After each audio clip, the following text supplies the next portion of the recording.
আসসালামু আলাইকুম। আশা করি সবাই ভালো আছেন। যে যেখানে বসে দেখতেছেন, আমি এখানে একটা ডিম নিয়েছি, এটা ফেটে নিতেছি সুন্দর করে। এটার মধ্যে আমি পরিমাণ মতো লবণ দিয়ে দিব। একে আমি সব কিছু মিক্সার করব। এখানে আমি পেঁয়াজ কুচি দিয়ে দিলাম, ধনে পাতা দিয়ে দিলাম, আমি কাঁচামরিচ এখানে দিয়ে দিলাম, অল্প পরিমাণ টমেটো। এটা করতে এখন আমি মিক্সার করব। হালকা জিরা গুঁড়ো দিয়ে দিলাম। এদিকে আমি টমেটোগুলো সুন্দর করে দিয়ে দিতেছি।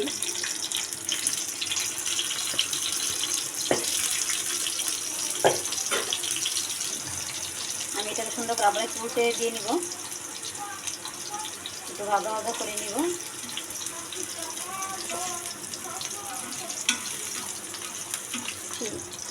দেখুন আমি উল্টে দিচ্ছি একবার।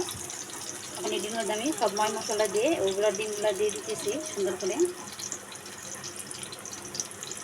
ওখানে প্রত্যেকটাই দিয়ে দিব।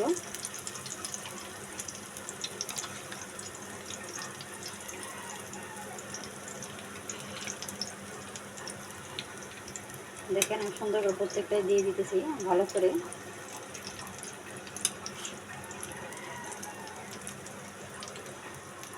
এভাবে করে সম্পূর্ণ দিয়ে দিব।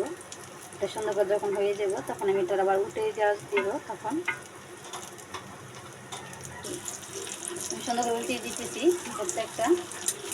আপনারা এরকম সুন্দর করে একে একে ভাজা ভাজা উল্টিয়ে নেবেন। এটা খুব সুন্দর মজাদার একটা নাস্তা, খুব সহজে ঝটপট করে হয়ে যায়। আমার সম্পূর্ণ হয়ে গেছে। আমি এগুলো একে একে এখন বেড়ে নিতেছি। এভাবে সম্পূর্ণ বেড়ে নেব। খুব তাড়াতাড়ি খুব শর্টকাটে হয়ে যায় এটা, সময় লাগে কম এবং নাস্তাটা যে যেখানে বসে দেখছেন যদি সবার ভালো লাগে তারা সবাইকে বেশি বেশি সবাইকে লাইক করে সাবস্ক্রাইব করে আমার পাশে থাকুন। আপনাদের ভালো লাগার জন্য আমার এটা এত কষ্ট করা। আপনারা যে যেখানে এসে দেখবেন সবাই ভালো থাকবেন, সুস্থ থাকবেন। আল্লাহ হাফেজ।